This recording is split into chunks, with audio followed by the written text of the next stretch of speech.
మేషరాశి వాళ్ళకి నవంబర్ మాసంలో ఏ విధంగా ఉంది అనేటువంటిది మనం చూస్తే కనుక 4 ప్లానెట్స్ మీకు చాలా బాగా యోగిస్తున్నాయి. శుక్ర, రాహు, శని, చంద్ర ఈ 4 కూడా బాగుండడం వల్ల ఎవరైతే డిజైనింగ్ ఫీల్డ్స్ లో, క్రియేటివ్ ఫీల్డ్స్ లో, ఎంటర్టైన్మెంట్ ఫీల్డ్స్ లో ఉంటారో వాళ్ళకి మంచి రాణింపు అనేటువంటిది ఉంటుంది. మెరిటల్ లైఫ్ లో కానీ, లవ్ లైఫ్ లో కానీ ప్రాబ్లమ్స్ ఉంటాయి, సార్ట్ అవుట్ అవుతాయి అని చెప్పొచ్చు. బాగా ఎదగాలి అనేటువంటి మీ సంకల్పం సానుకూలమైనటువంటి ఫలితాల రూపంలో దాలుస్తుంది అని చెప్పొచ్చు. అయితే మిగతా గ్రహాలన్నీ కూడా కాస్త ప్రతికూలంగా ఉన్నాయి. గురుబలం అనేటువంటిది లేదు. ఫైనాన్షియల్ అంటే మీకు ఏంటి అంటే ఫ్లో ఆఫ్ మనీ ఇంతకు ముందునంతగా ఇప్పుడు ఉండదు. కొంచెం జాగ్రత్తగా నిర్ణయాలు తీసుకోవాలి. పంచమంలో కేతు కాబట్టి సంతాన విషయంలో నిరాశ నిస్పృహలు ఎక్కువగా ఎదురవుతాయి అని చెప్పొచ్చు.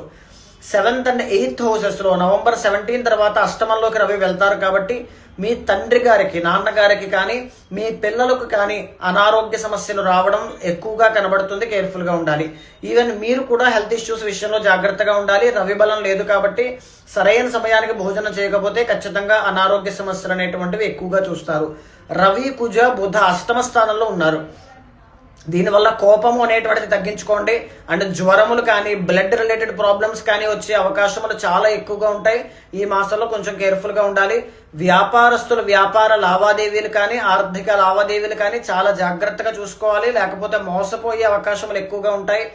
రవి, గురు, బుధ, కుజ ఆ ప్లానెట్స్ అన్ని కూడా మీకు కొంచెం ప్రతికూలంగా ఉన్నాయి కాబట్టి ప్రతి ఆదివారము కూడా నవగ్రహాల చుట్టూ ప్రదక్షిణ చేయండి.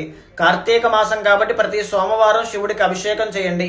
ఏదైనా ముఖ్యమైన నిర్ణయాలు, మీకు అష్టమంలో కుజుడండి, ఏదైనా వస్తువులు కొనడానికి అప్పులు కానీ, ఈఎంఐస్ కానీ, లోన్స్ కానీ ఏది పెట్టుకోవద్దు.